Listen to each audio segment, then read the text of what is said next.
가설 검정. 가설 검정이 뭔지, 그리고 그 절차는 어떻게 되는지에 대해서 알아보도록 합시다.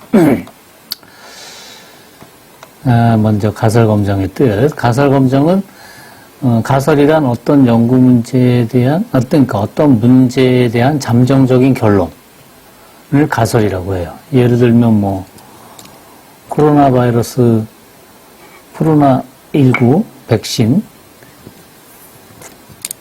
뭐 어디서 만들었는데 95%의 예방 효과가 있다.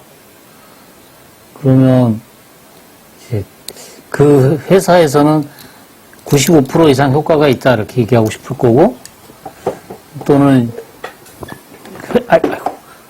그 회사가 아니라 일반 그걸 승인하는 FDA 뭐 이런 승인하는 거, 그다음에 소비자 그걸 맞는 사람들, 이런 사람들은 더 그게 정확하길 바라고 효과가 더 부풀려지지 않았길 바라기 때문에, 진짜 효과가 있냐? 95% 이상이냐?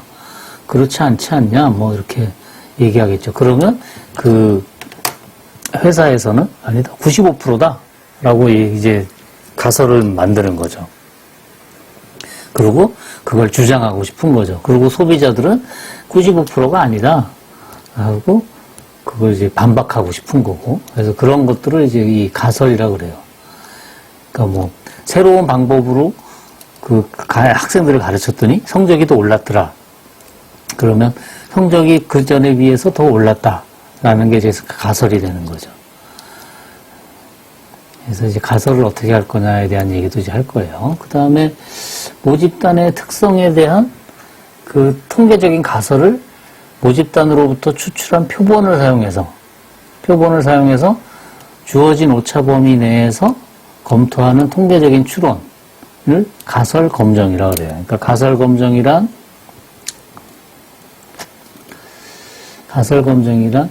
모집단의 특성에 대한 통계적으로 가설을 세우고, 이 가설이 있어야 되겠죠. 그 다음에 모집단으로부터 추출한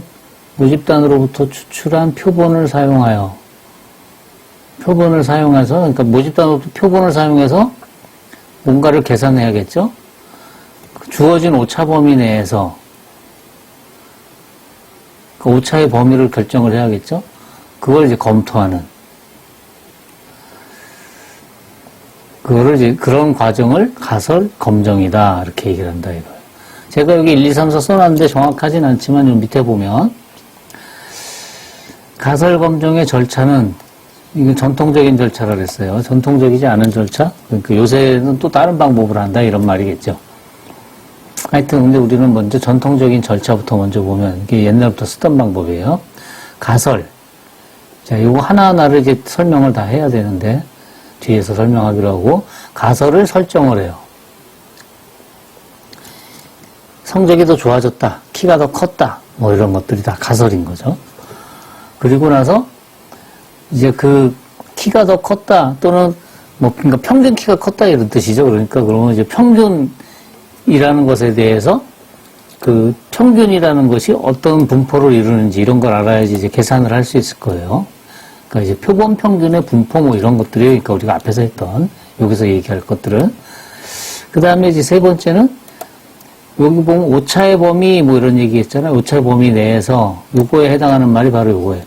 유의 수준에 따라서 그 오차의 범위 내에서 그 결정할 건지 그 받아들일 건지 말 건지를 이제 그 결정을 해야 돼요. 그 범위를, 오차의 범위를.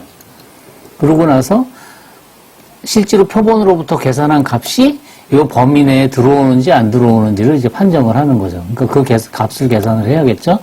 표본으로부터 이 값을 계산하려면 그 분포를 알아야겠죠. 그렇죠? 그리고 분포를 알아야지 계산할 수 있어요. 그 다음에 이제 다섯 번째 의사결정이, 내가 계산한 이 값하고 유의 수준에 따라서 기강력이라는 걸 결정을 했는데, 즉 오차의 범위를 결정했는데, 이 두 개를 비교해서 받아들일 건지 말 건지를 이제 판단을 해야 된다. 그게 바로 의사결정이라 이거예요. 오케이? 요 과정을 이제 하나하나 이제 지금 이제 설명을 하려고 하는 거예요. 그래서 그걸 설명하기 위해서 실제로 문제죠. 구체적인 문제를 가지고 한번 설명을 하겠습니다. 문제가 뭐냐면, 요 예시 문제가 2018년도 임용시험에 나왔던 그런 그 문제인데, 보면, 과거 조사에 의하면 어느 지역 초등학교 5학년 학생들의 신장은 평균, 과거에는 141이었어요. 141. 그런데 줄넘기 운동을 막 시켰어. 어느 학교, 뭐 시범학교 그래가지고 이제 시켰어요, 열심히. 줄넘기 운동이 또래 아이들의 신장 발육에 도움이 되는지를 알아보고자 체육활동에서 이 운동을 적극 권장하여 실시했다. 이 운동을 꾸준하게 실시한 또래 아이들 중 임의로 추출한 81명, 이게 N이겠죠? 81명의 신장을 조사한 결과, 이게 이제 표본이죠. 표본 평균이 142.2, 표본 편차가 6.0 이렇게 나왔대요. 줄넘기 운동이 아이들의 신장 발육에 도움이 된다고 할 수 있는지, 신장 발육에 도움이 됐는자 또는 되지 않았느냐, 도움이 됐다 안 됐다를 유의 수준 알파 이퀄 0.0. 우리가 앞에서 그 추정해서 신뢰도 얘기할 때 1-알파 얘기했잖아요. 그때 그 알파가 바로 요거에 해당하는 거예요. 유의 수준. 네, 이 말이 뭔지 다 이제 뒤에서 얘기할 거예요. 유의 수준 알파로 검정하시오. 네. 단, 이 지역 아이들의 과거와 현재의 생활환경, 영양 섭취 등은 같고 아이들의 신장은 정규 분포를 따른다고 가정한다. 자, 이걸 왜 이렇게 가정하냐 하면 키가 컸는데 그 키 큰 것이 생활 환경이 바뀌고 영양 섭취가 달라져서 키가 컸다 그러면 줄넘기 운동으로 키가 컸다라고 주장할 수가 없잖아요. 그러니까 다른 거는 다 그대로고 이 과거하고 지금하고 다른 거는 줄넘기 운동을 했느냐 안 했느냐의 차이만 있다라고 가정을 한다 이거죠. 그래야지 얘기할 수 있을 테니까. 그래서 이런 가정들은 문제가 있으면 이제 문제에서 다 주어질 겁니다. 깨끗하게 써야 될 것 같아서 느낌에. 자, 그 다음에 그러면 이제 단계부터 이제 요 문제를 해결하기 위해서 요 가설을 검증하기 위해서 가설이라는 걸 만들어야겠죠. 자, 이제 이것도 읽어봅시다. 학생의 신장을 X라고 하면 가정에서 X는 어떻다고요? 정규 분포를 따른댔죠? 평균이 뮤이고 분산이 시그마 제곱인 지금 정규 분포를 따라요. 일단 자 그렇게 생각을 합시다. 줄넘기 운동이 신장 발육에 도움을 주었다면 신장의 평균 뮤는 현재 신장의 평균 뮤는 과거의 평균 141보다 커야 돼요. 그렇죠? 그러니까 현재 학생들의 키의 분포를 딱 봤더니 이렇게 나왔어요. 얘가 뮤. 그러니까 이게 지금 정규 분포 n 뮤 시그마 제곱이니 그럼 정규 분포라 이거죠. 그래서 학생들의 키 x가 지금 이걸 따른다고 생각하는 거예요. 그런데 여기 옛날에 뭐였냐면 과거의 평균은 141이었다 이거죠. 근데 그거보다 컸다 이거예요. 141보다 더 커졌다. 도움이 되지 않았다면 그러면 140보다 안 컸겠죠? 그러니까 생각을 해보면 과거에는 그럼 어떻게 됐었느냐? 141이었다면 이쪽에 있었겠죠. 이쪽에 141. 그러니까 뮤가 141보다 컸다라는 생각이 있고 그 다음에 뮤는 무슨 소리야. 141보다 그대로거나 더 작아졌지. 그럼 반대죠. 이렇게 된다 이거죠. 그러니까 이렇게 될 거냐 이렇게 될 거냐 내가 얘기하고 싶은 건 이제 이건 거죠. 141보다 컸다. 그거죠. 141 그리고 도움이 되지 않았다면 141보다 작거나 같을 것이다. 그래서 줄넘기 운동이 신장 발육에 효과가 있다고 주장하기 위해서 줄넘기가 키 크는데 도움이 됐다라고 나는 주장하고 싶은 거예요. 그럼 이제 어떻게 하느냐? 자, 봐요. 요거를 순서를 바꿔서 쓰는 게 좋겠네. 앞으로의 습관상, 과거의 습관으로 봤을 때. 내가 주장하고 싶은 게 141보다 컸다예요. 그리고 그거에 대해서 아니다. 141보다 같거나 더 작아졌다. 효과 없다. 그러면 이제 내가 주장하고 싶은 게 이거야. 이거. 뮤는 141보다 컸다. 그러면 얘를 이 주장, 뮤는 141보다 작거나 같다라는 이 주장을 없애버리고 싶죠. 이 둘 중에 하나인데, 이 왼쪽 거가 옳던지, 오른쪽 거가 옳던지, 둘 중에 하나인데, 왼쪽 거가 잘못됐다. 이거 받아들일 수 없다. 왼쪽 걸 받아들일 수 없다. 그러면 남는 거 이거니까, 이겨야 되지 않느냐. 이렇게 얘기한다. 그래서, 이게 지금 없애버리려고 하는 거죠, 얘를. 이거 가설이에요. 가설인데, 뮤가 141보다 작거나 같다라는 가설을 없애버리고 싶어요. 없앤다 그래서 귀무. 가설이라고 불러요. 무로 돌려버리고 싶다 이거죠. 그래서 이걸 흔히 H0로 많이 써요. 그리고 이쪽은, 오른쪽 거는 귀무 가설에 대해서 내가 이걸 주장하고 싶은 가설이죠. 그래서 이걸 뭐라고 부르냐면 대립 가설이라고 얘기해요. 그리고 흔히 H1 이렇게 표시를 해요. 그래서 H0를 귀무, 없애버림으로 해서 흔히 이제 뒤에 가서 얘기하지만 이걸 기각시킴으로 해서 H1 대립 가설을 받아들이게 하겠다는 거죠. 이거죠. 효과가 없다는 가설 뮤가 141보다 작거나 같다. 그리고 효과가 있다는 가설 뮤는 141보다 크다를 설정하고 표본을 바탕으로 첫 번째 가설 뮤는 141보다 작거나 같다라는 것을 부정, 기각함으로 해서 둘째 가설을 받아들이게 하고자 한다 이거예요. 예, 이게 중요한 생각이죠. 그러니까 통계 가설 검정의 기본적인 생각이 그거예요. 내가 주장하는 바를 대립가설에 놓고 귀무가설을 없애버림으로 해서 대립가설을 채택하는 거예요. 받아들이게 하는 거죠. 기각하고자 하는 가설을 귀무가설이라고 하고 흔히 H0로 나타내고 귀무가설을 기각함으로써 받아들이고자 하는 가설을 대립가설이라고 하고 흔히 H1으로 나타낸다. 그래서 위의 예시에서는 귀무가설은 H0는 뮤는 141보다 작거나 같다. H1은 뮤는 141보다 크다. 이렇게 된다 이거죠. 앞에 말만 계속 하니까 좀 졸리겠다. 눈 똑바로 뜨고 크게 뜨고 들으세요. 보세요. 일반적으로 귀무가설은 보수적인 입장이에요. 과거의 입장. 변화가 없다. 효과가 없다. 달라지지 않았다. 그전하고 같다. 그런 것들이죠. 그러니까. 그래서 등호가 포함돼요. 등호. 오케이? 등호를 포함해요. 그러니까 여기 이퀄이 들어가 있죠. 등호.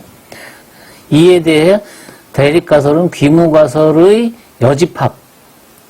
귀무가설을 이렇게 세웠으면 그것의 여집합으로 새로이 주장하고 싶은 내용을 담는다.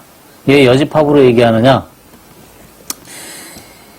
귀무가설이 지금 141보다 작거나 같다니까 그거의 여집합 크다. 그죠? 141보다 크다죠. 커졌다죠. 근데 예를 들어서 뭐 범죄율 같은 거는 과거보다 떨어졌다 이렇게 주장하고 싶다 그러면 범죄율 그러면 범죄율이 과거 지금의 범죄율이 뮤라면 과거에 예를 들어 23%였다. 그거보다 범죄율이 그거보다 더 줄지 않았다. 그러니까 크거나 이렇게 써야 되는데 크거나 같다. 그럼 이거에 대한 대립가설은 무슨 소리냐? 범죄율은 과거보다 줄었다. 이렇게 돼야 되나?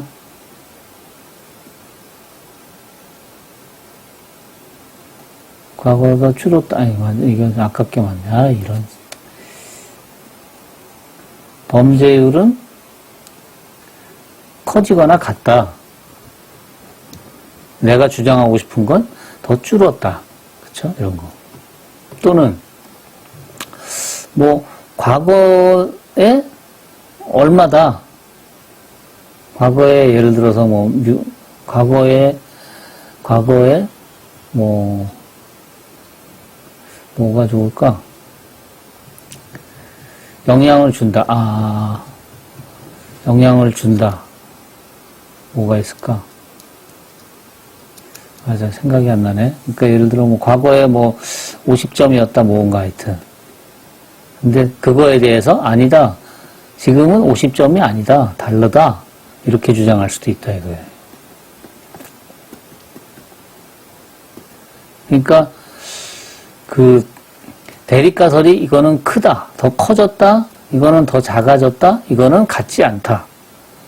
그리고 그러면 그거에 대한 그 규모가설은 내가 없애버리고 싶은 거는 크다를 주장하기 위해서 작거나 같다. 그 다음에 작아졌다를 주장하기 위해서 크거나 같다. 그 다음에 다르다를 주장하기 위해서 다르지 않다. 이렇게 규모가설을 설정한다. 그러니까 규모가설을 설정하는 게 작거나 같다라고 설정할 수도 있고 크거나 같다라고 설정할 수도 있고 같다라고 설정할 수도 있어요. 세 가지 방법이 있어요. 이렇게 세 가지 경우가 있어요. 대립가설은 규모가설의 여집합으로 새로이 주장하고 싶은 내용을 담는다.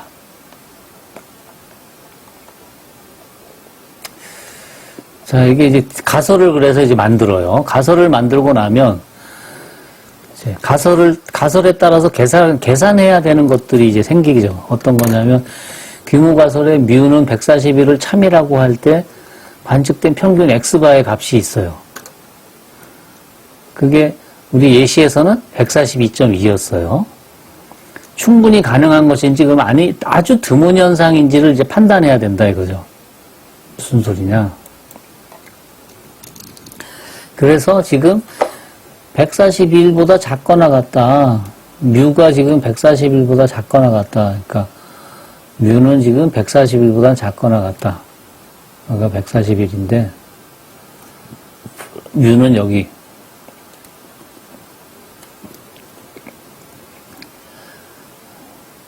작거나 같다.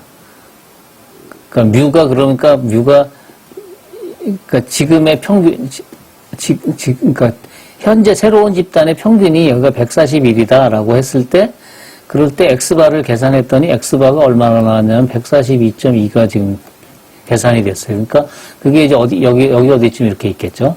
142.2 x바가.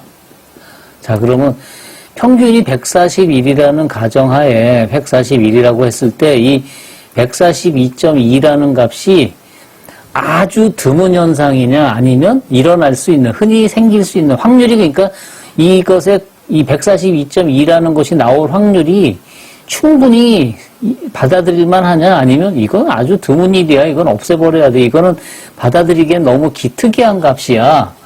라고 이제 계산을 한다 이거죠. 그러면 그거는 확률로 얘기를 해야 되는데, 그러면 확률을 이렇게 얘기하려니까 얘가 무슨 분포인지를 알아야 되는데, x바가 무슨 분포냐면 우리가 알고 있기로 정규 분포, 이걸 따른다는 걸 알고 있으니까, 즉 x바 마이너스 뮤 루트 n분의 시그마, 얘가 정규 분포 0,1을 따른다는 걸 알고 있죠. 그러니까 노트에서 보면